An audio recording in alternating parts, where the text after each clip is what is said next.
this vlog, I'm gonna show you the inside of Canada Pavilion Expo 2020 Dubai, a symbol of collaboration towards a better future in mind located at Sustainability District.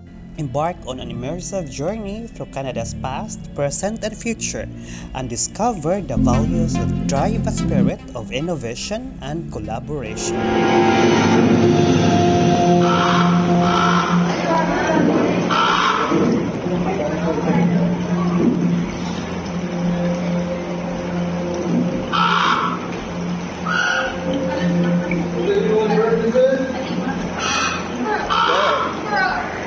This is the Canadian raven.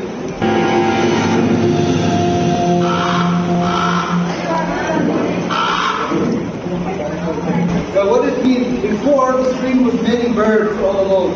They signify humanity. And the message of Canada Expo 2020 is to promote sustainability and sustainable development. But we cannot promote sustainable development if we are all separate. So all the birds came together as one. We all have come as one to solve this problem. Anyway, I hope you enjoyed the pre-show. The main show is this way, please. Our bird, our raven, is going across the sky. That's not only the starry sky, it is the universe, because the raven will leave Earth. And Earth, you will find Canada. It's a huge country. And once there, they engage from all walks of life, and what they do for fun, what they do for their living, and enjoy the presentation. A wooden structure inspired by the Canadian landscape and Middle Eastern architectural elements. A 360 degrees immersive theater showcasing Canada's story. Visitor experience. Canada is defined by its diversity, which is manifested in the cultural, regional, and economic pluralism that is intrinsic to Canadians' lived experiences and visions of nationhood. This diversity is what naturally positions Canada as a leader and innovative collaborator in meeting the global challenges of our time. The visitors to the Canada Pavilion will be invited to discover the perspective of openness and these tours of innovation through an immersive journey of artistic expression. Outside, visitors' eyes will be drawn to glowing fossils, radiating a beautiful amber glow. 8 inhabitable boxes scattered throughout the hall to the pavilion will house these remnants of a possible future. Visitors will be able to explore this powerful art installation, evoking a poetic vision of an uncertain future and interact with its elements. This experience will elicit a reflection upon our present, challenging visitors regarding the value of a necessary dialogue between humans and nature. Inside, the journey continues with a 360-degree theater experience through Canada's 4 seasons that is inspired by the vast Canadian landscape, an artistic expression of Canada's natural diversity, combining celebration, abundance, reflection, observation, healing, hope, and energy, which together tell Canada's story and demonstrate Canadians' ability to creatively solve problems hand in hand with the global community. The journey highlights the links between Canada's natural beauty and resources, the power of its indigenous people, traditional knowledge, and the diversity and dynamism of Canada's urban centers, which are engines of creativity, innovation, and prosperity. Please enjoy watching.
Mesdames et messieurs, ladies and gentlemen, shukran, merci, thank you for visiting.